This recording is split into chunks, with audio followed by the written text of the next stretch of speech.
Today we are going to be discussing about the Islamic State magazines the Dubik and the Rumia. They are absolutely the most horrifying things I've ever read, made by the Islamic State, because the amount of propaganda and fate worship I've seen in them is just outstanding.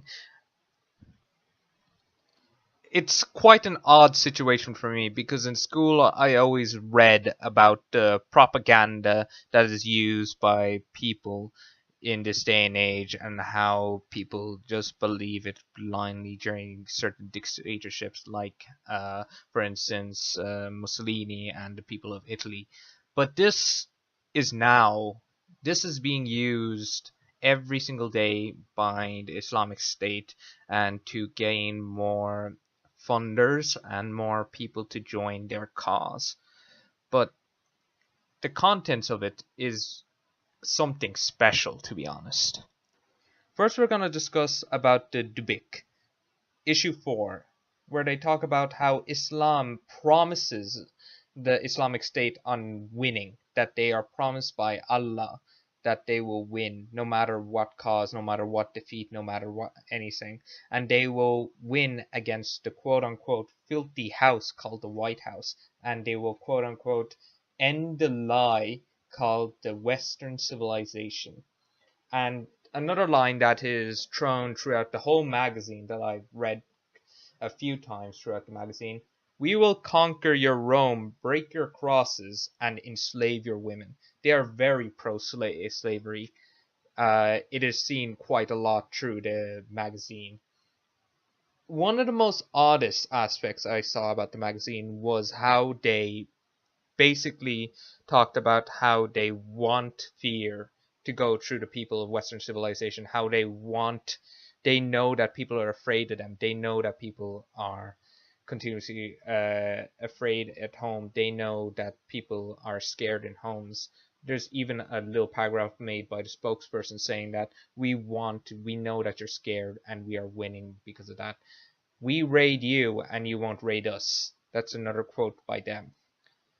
They also encourage violence and say to kill the kafir, which means the unbeliever. By the end of the article, by the end of the issue, we get a statement from Stephen Sotloff, which was a journalist that was taken by the Islamic State and made a quote unquote letter to his mother, talking, and throughout the whole letter they talked about how he wanted the US to stop the airstrikes. It's odd how they found the letter in that magazine. And underneath the whole issue, you can see Stephen Sotloff's head being beheaded, and it's on his corpse. In Dubik issue 15, we get a lot of their insights on women and progressive ideals, such as feminism and such. First of all, the article's name is The Downfall of Women in Western Society and How They Are Becoming Extinct. And within an extract from their views, they share that Western civilization is in a downfall because they started legalizing marijuana, bestiality, transgenderism, sodomy, pornography, feminism, and other evils. This is actually in the article. And they are pro-slavery, as I said before, by the enslavement of your women, and there was a few articles on how they treat concubines and such. There's also the whole thing, like the whole issue is basically on how they hate Christianity, and there's another article on why we hate you. The Why We Hate You article is by far the most interesting within the whole issue because it literally talks about why they hate everyone and it gives reasons why, which is interesting if you're into that and you want to understand more about the psychology of the Islamic State.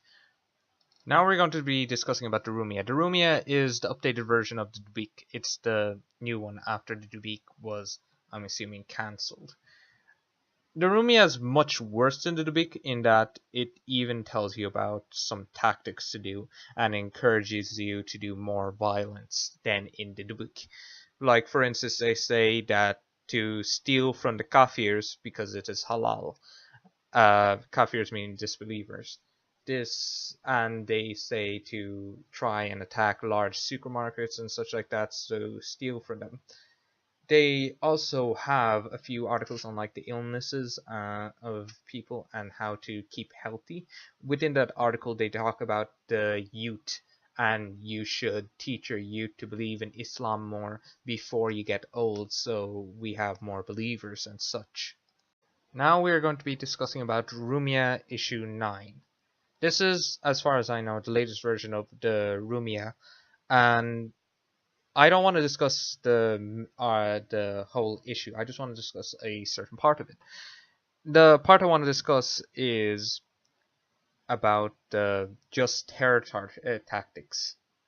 This is by far the scariest part of the whole magazine in general. Like, it just scares me to hell seeing this. They basically talk about how you should get firearms and to do a hostage situation, talking about why you should do it and such, and where to do it, like in large areas, and why you should execute people and such like that. They even talk about the form, how to do it without firearms, and how to do it with knives and such. They have a separate like article just based on knife warfare.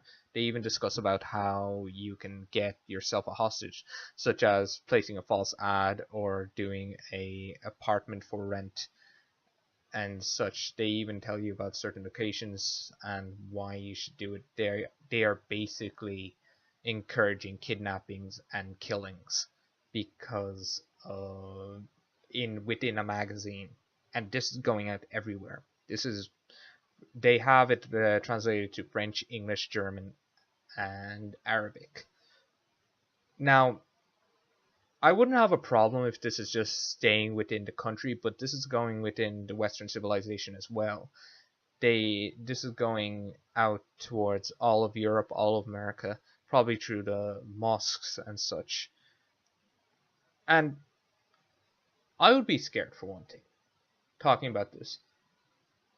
Talking about like what runes you have, how you should do it, different ways to be successful in your hostage taking and such. It is by far the most scariest. It is by far one of the most scariest things I've read, because this is real life. People are actually reading this and going out. They even talk about like attacking nightclubs and such like that, and we know that people are listening because this is certain places that they did attack before. So I just have to say this. I want people to read this magazine more so they actually know the terror tactics that they're using, to know the mindset of the Islamic State and such, and to know the problems within them and what they use. People should read this and actually be horrified with the fact of what they're doing and why the Islamic State is a large problem within the world, rather than fully goes that some parts of it is racist. Like, not all Muslims are the problem, but one Muslim can do a devastating amount of damage. And it's hard enough to say this, but we do need to take some kind of action within this problem. I don't know, but I do believe that this magazine will deteriorate from any Islamic cause more than the Quran could ever do.